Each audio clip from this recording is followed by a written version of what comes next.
In 1966, the World Cup trophy disappeared. Not a replica, not a poster, not some random souvenir. The actual trophy that every country was trying to win was stolen before the tournament even started. The police searched everywhere. A ransom note showed up. England was completely embarrassed. And somehow, the person who solved the case was not a detective, not a security guard, not even a football player. It was a dog named Pickles. And yes, that was actually his name. To understand how ridiculous this was, you have to remember what the World Cup trophy meant. This was the Jules Rimet trophy, basically the most important object in world football. Winning it meant your country was the best football nation on earth.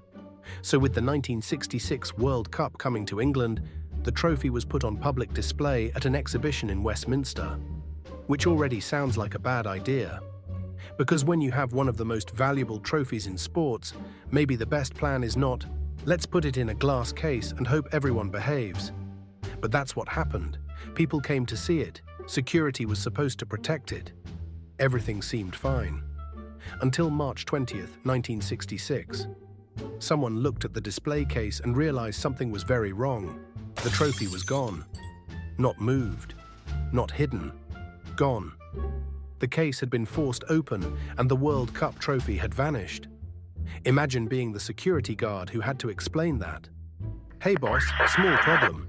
What happened? The World Cup is missing. The tournament? No, worse. The cup.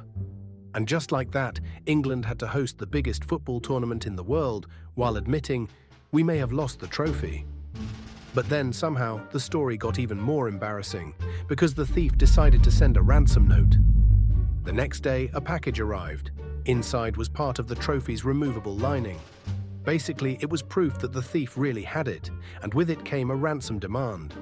The thief wanted £15,000, which was a lot of money in 1966. But the weirdest part is that this didn't feel like some genius criminal mastermind.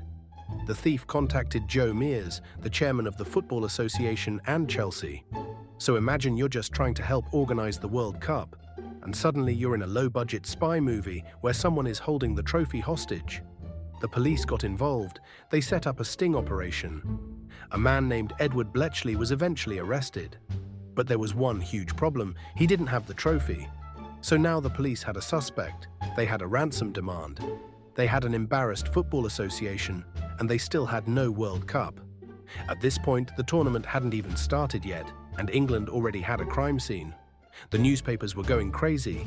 The police were chasing leads, and somewhere in London, the most famous trophy in football was just missing. Which created one very awkward question. What happens if you host the World Cup? And there is no World Cup. The theft was humiliating. England was about to host the biggest football event on earth, and the trophy had disappeared under their watch. That's like hosting the Olympics and losing the medals, or throwing a birthday party and losing the birthday person. The Football Association was so worried that a secret replica trophy was reportedly made, just in case the real one never came back. Which means someone had the most awkward job in England. Can you make us another World Cup trophy? Why? No reason. And remember, no games had even been played yet, no goals, no celebrations, no champion. And somehow the World Cup was already in disaster mode. At this point, you would expect the story to end with some dramatic police raid. Maybe detectives burst through a door. Maybe the thief hid the trophy in a warehouse. Maybe there was some international conspiracy. Nope, the trophy was found by a dog taking a walk. And this is where Pickles enters the story. 1 week after the trophy disappeared, a man named David Corbett was walking his dog in South London. His dog's name was Pickles. Pickles was not a police dog. He was not trained to find stolen sports trophies. He was just a normal dog doing normal dog things. Sniffing around, looking at bushes, probably thinking about food. Then Pickles started sniffing at a package near a hedge. David Corbett noticed it. The package was wrapped in newspaper. Now, most people would probably think that is suspicious trash. But Corbett opened it, and inside was the World Cup trophy, the actual World Cup trophy, just sitting there, wrapped up like someone ordered it from the world's sketchiest delivery service. Imagine Pickles' thought process. This smells expensive. And just like that, the biggest mystery in football was solved, not by Scotland Yard, not by a genius detective, not by some dramatic chase scene, by Pickles. A dog named Pickles found the World Cup, and after that, Pickles didn't just become a good boy, he became a national hero. After finding the trophy, Pickles became famous. Newspapers loved him, people loved him. He was invited to public appearances, he received awards, he even got dog food as a reward.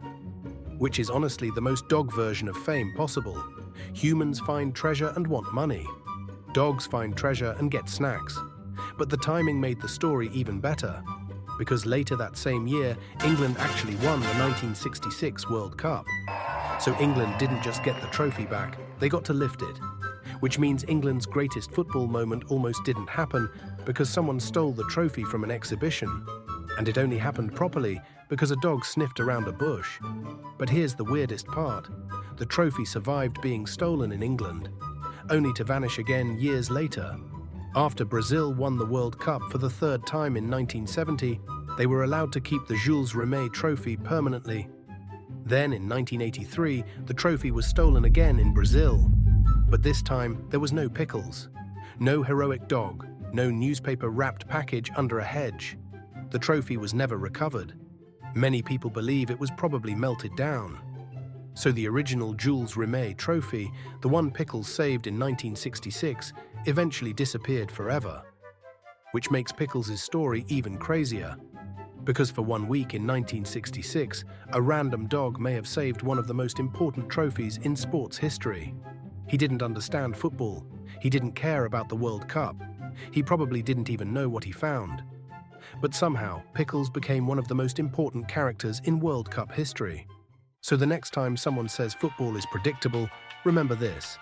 Before England won its only World Cup, the trophy got stolen.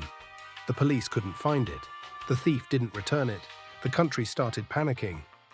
And the entire tournament was saved by a dog named Pickles. Which means, technically, England didn't just win the 1966 World Cup. They were assisted by a dog. And if there's one lesson from this story, it's this. Never underestimate a dog near a suspicious bush. If you want more weird sports stories like this, subscribe.